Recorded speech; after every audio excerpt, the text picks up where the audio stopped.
Well, welcome back to Reviews by Hunter. That's me. I'm Hunter, and today I've got Jujutsu Kaisen Season 3, Episode 1, and what a season opener, man. Like, what a season opener. I loved Season 1 and 2 of Jujutsu Kaisen, and so I've been highly anticipating this season. It's finally here.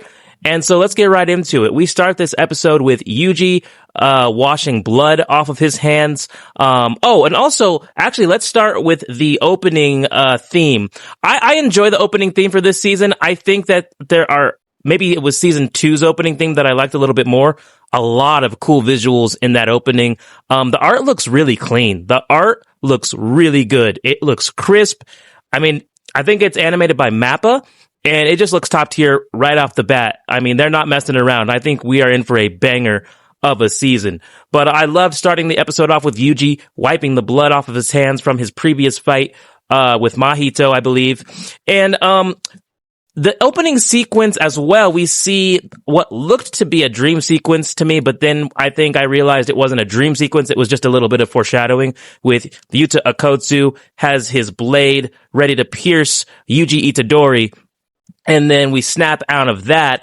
We got introduced to some members of the Zenin clan. I believe their names were Ogi, Kenochi, and the Nayo, I can't even pronounce it. Naya Zenin. I will eventually get that pronunciation down. Nayoa is the new head clan member of the Zenin clan, and he wants to kill Yuji and Megumi so that he can cement his status as head of the clan. He comes off as a very, arrogant kind of character, like he's strong, but he knows he's strong type of character. I already like him, to be honest with you. Apparently there is some type of agreement or covenant that was made between I guess members of Toji and Gojo or something like that, to where if Gojo dies or loses his mental capabilities, Megumi will be welcomed into the Zenin clan and Naoya will not be the head clan member. So without hesitation, he's like, okay, I need to kill Yuji and Megumi so that doesn't happen. We get a really cool, awesome sequence of Yuji fighting cursed spirits. Again, loved the fluidity of the animation. Just every little motion that a character takes in this show just looks really, really good. I also forgot how much I loved the use of color in this anime. I loved the purple blood and guts spilling everywhere and spilling onto Yuji as he fights under that purplish, pinkish sky. Even though it's a dark, fantasy type of anime, they still really use color to their advantage. And it's just very kind of captivating to look at, man. I enjoy it a lot. Choso is still badass. I love his piercing blood technique. What a cool angle on that as well. It starts with him in the dark, and then you see the blood start to do its thing and then pierce through all those cursed spirits. And it just had this really cool camera angle on that. I love how Jujutsu Kaisen just pays attention to all the little details, man.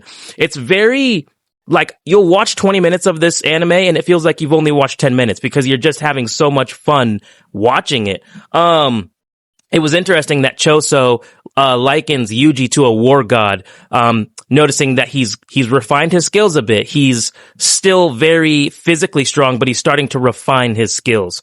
However, Naoya is introduced to the fray, and we get to see a little bit of his combat capabilities. He seems incredibly quick. Right off the bat, he is like, hey, I'm here looking for Megumi, but since you're here, I'll kill you too. Starts throwing hands with Yuji and Choso, and he is fast as hell. It just disappeared from my background, but he fixes his hair mid-fight while just punching the living crap out of Choso. I cannot remember any anime character fixing their hair mid-fight because they are just that full of themselves and believe in their own abilities that much. That was a fun moment, I bet, to animate. This guy is already becoming one of my favorites of the season. It's episode 1, man. It's episode 1. Anyway, moving on. It was just a quick little skirmish that we got there until we get Yuta Akotsu. He is a special grade sorcerer, same as Gojo. In other words, not to be messed with. Choso's like, hey man, you gotta run away. I'll deal with this guy. or I'll deal with the Zenin clan member and you get out of here. But of course, Yuta is not going to let him get away so easily. He also reveals that he has more cursed energy than Gojo. I don't know if that was revealed in the Jujutsu Kaisen movie or not, but it's revealed now. However, while Gojo has the 6 eyes and he can never run out of cursed energy, Yuta can, but he does have more cursed energy than Gojo, which is an incredible feat in itself. So, Yuta and Yuji start scrapping. Of course, it's mostly Itadori on the defensive, as Akotsu is just more skilled than he is, to be honest, and has more, control of his cursed energy, it looks like. This was just a fun episode. Yuji does break Yuta's blade in half with a nice kick there. And again, the way that this fight was animated just looks so good. I loved the fight choreography. It looked really, really smooth. I actually saw a comment on Reddit that, oh, the animation looks weird. Are you serious? This is some of the best animation I've seen in the past year. Other than like Demon Slayer and then like the Chainsaw Man Reze arc, already back to being one of the top-notch animated animes out there. Episode ends with Yuta stabbing Yuji through the heart with his broken blade, saying, "I'm sorry about this." What a season opener, man. What a season opener. I really loved just about everything about this.